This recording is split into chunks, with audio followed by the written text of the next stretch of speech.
Hello friend, मैं विनोद शर्मा। तो आपका स्वागत है द प्लस पॉइंट में। आज का टॉपिक हमारा है गॉसिय पृष्ठ, गॉसिय प्रमेय। इनके बारे में हम बात करेंगे। ये अक्सर पूछा जाता है ट्वेल्थ क्लास में इसका एक टॉपिक अलग से है।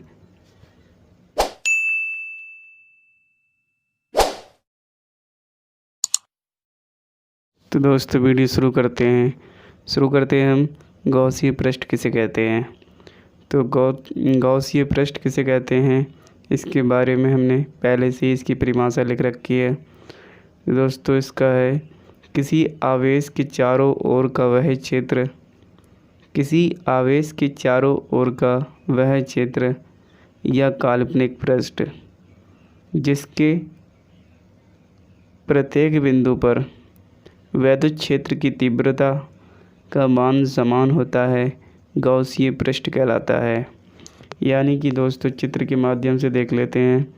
यानी कि वो बोल रहा है किसी आवेश, मान लीजिए ये आवेश है, इसके चारों ओर का वह क्षेत्र जिसमें क्या होगा, प्रत्येक बिंदु पर काल्पनिक पृष्ठ है ये, इसके प्रत्येक बिंदु पर ई यानी कि वैद्युत क्षेत्र की तीव्रता का मान समान होना चाहिए। तो इसे ही हम क्या कहेंगे, गॉसिय पृष्ठ। उसके बाद दोस्तों गॉसिय प्रमेय किसे कहते हैं, मुक्त किसी बद्ध पृष्ठ से गुजरने वाला वैद्युत फ्लक्स उस पृष्ठ द्वारा परिबद्ध आवेश Q का 1/ε0 गुना होता है। फाई E समाकलन ई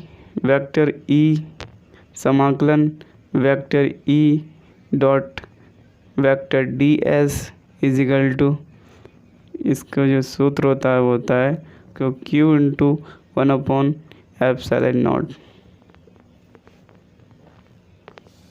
यानी कि दोस्तों इसने बोला है कि मुक्त किसी बद्ध पृष्ठ, यानी कि ये क्या हो गया, एक बद्ध पृष्ठ से गुजरने वाला वैद्युत फ्लक्स उस पृष्ठ द्वारा परिबद्ध आवेश यानी कि इसके 1/ε0 गुना होता है।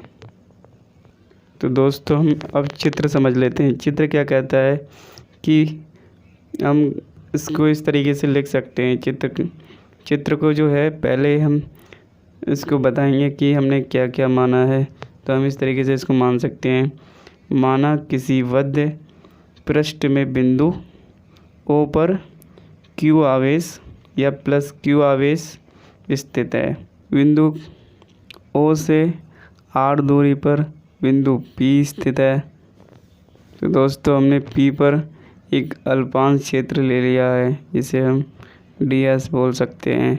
यहाँ पर हमने अल्पांश ले लिया है जहाँ पर हमें क्या करनी है, वैद्युत क्षेत्र की तीव्रता का मान ज्ञात करना है।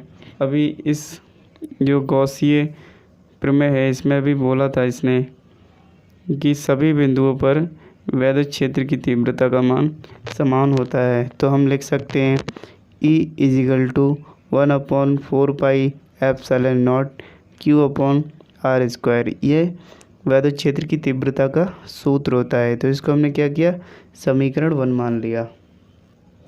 उसके बाद दोस्तों हम निकालेंगे ds अल्पांश से गुजरने वाला वैद्युत फ्लक्स, यानी कि इस अल्पांश से कितना वैद्युत फ्लक्स गुजर रहा है। तो क्या करेंगे हम, d phi E is equal to vector E vector ds। तो E phi E is equal to हम इसको इस तरीके से भी लिख सकते हैं E ds cos थीटा।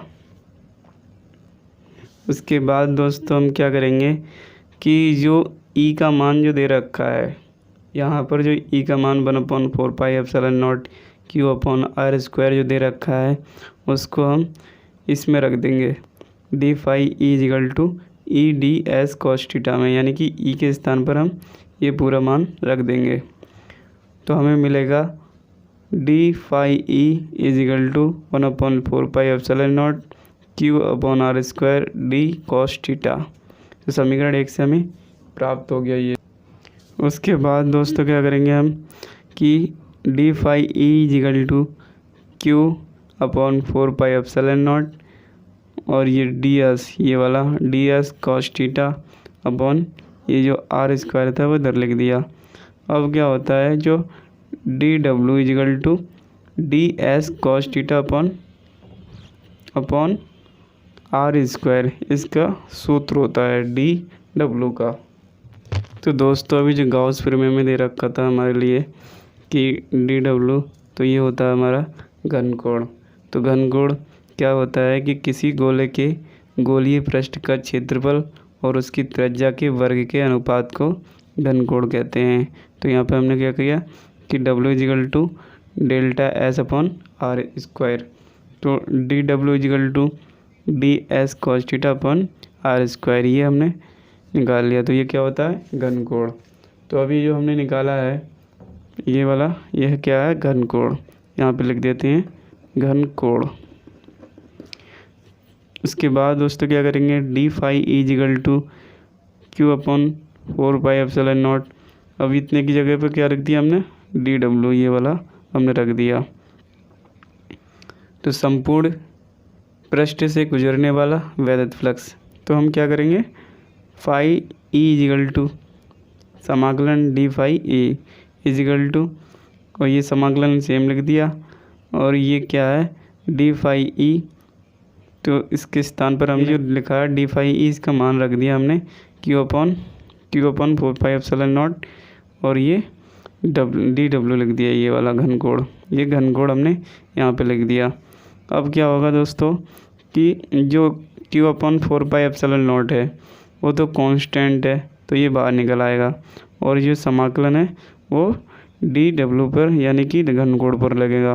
तो Q upon 4 pi epsilon not, इसका समाकलन करेंगे घन कोण का, तो हमें प्राप्त होगा 4 पाई प्राप्त होगा। तो 4 पाई से 4 पाई कट जाएगा, इधर हमने लिख दिया। तो हमें प्राप्त होगा ये जो हमने जिस यहाँ पे जो तो ये तो चल रहा था फाई ई हमने लिख दिया इजिकल टू क्यू बचा, और इसके बट्टे में हमारा बचा एप्सिलॉन नॉट। तो हम इसको इस तरीके से भी लिख सकते हैं, फाई इजिकल टू समाकलन E D S is equal to Q upon epsilon naught. तो दोस्तों एक बार हम दोबारा से नज़र डाल लेते हैं। क्या करेंगे, हमने सबसे पहले क्या किया, बिंदु पी पर वैद्युत क्षेत्र की तीव्रता कहीं पे भी निकालेंगे, तो ई जो वैद्युत क्षेत्र की तीव्रता का जो सूत्र होता है E is equal to 1/4 pi epsilon not Q upon R square, इसको हमने क्या किया, समीकरण 1 मान लिया। अब क्या करेंगे कि डी एस अल्पान से गुजरने वाला वैद्युत फ्लक्स निकालेंगे, तो D phi E is equal to E D S vector E D S, तो D phi E is equal to, अब क्या करेंगे कि जो हमें दे रखा है उसके बाद ई डी एस कॉस थीटा, ई डी एस कॉस थीटा। अब क्या करेंगे दोस्तों कि हमारे पास जो ई का मान दे रखा है वो हमने इसमें रख दिया, ई डी एस, ये वाले ई के स्थान पर हमने रख दिया, तो हमें प्राप्त हुआ D phi E is equal to 1/4 pi epsilon not Q upon R square D S cos theta. अब डी फाई ई ये सेम उतार लिया इजिकल टू, ये यहाँ पे क्यू था, क्यू उतार लिया, और ये 4 पाई एप्सिलॉन नॉट लिख दिया, D S cos theta upon R square लिख दिया। तो ये जो होता है D S cos theta upon R square, ये घन कोण का सूत्र होता है। जो घन कोण क्या होता है, डी डब्ल्यू। तो संपूर्ण पृष्ठ से गुजरने वाला वैद्युत फ्लक्स निकालेंगे। अब पहले तो हमने डी एस अल्फांस पर निकाला था वैद्युत फ्लक्स, अब निकालेंगे संपूर्ण पर। तो फाई ई इजिकल टू समाकलन डी फाई ई, समाकलन जो डी फाई ई का मान है वो अभी हमने निकाला है, यहाँ पे रख देंगे Q upon 4 pi epsilon not D W. और उसके बाद क्या करेंगे, ये तो हमारा कांस्टेंट है Q upon 4 pi epsilon not, ये कांस्टेंट है, इसको बाहर निकाल देंगे और इसका समाकलन किस पे लगाएंगे, डी डब्ल्यू पर। तो Q upon 4 pi epsilon not into इसका समाकलन करेंगे तो हमें प्राप्त होगा 4 पाई। तो फाई ई इजिकल टू हमें प्राप्त होगा क्यू अपॉन एप्सिलॉन नॉट, इसको हम इस तरीके से लिख सकते हैं, फाई ई इजिकल टू समाकलन E D S is equal to Q upon epsilon naught. तो दोस्तों वीडियो अच्छी लगी हो तो इसे लाइक करिएगा और अपने दोस्तों में शेयर करिएगा। मिलते हैं अगली वीडियो में। जय हिंद, जय भारत।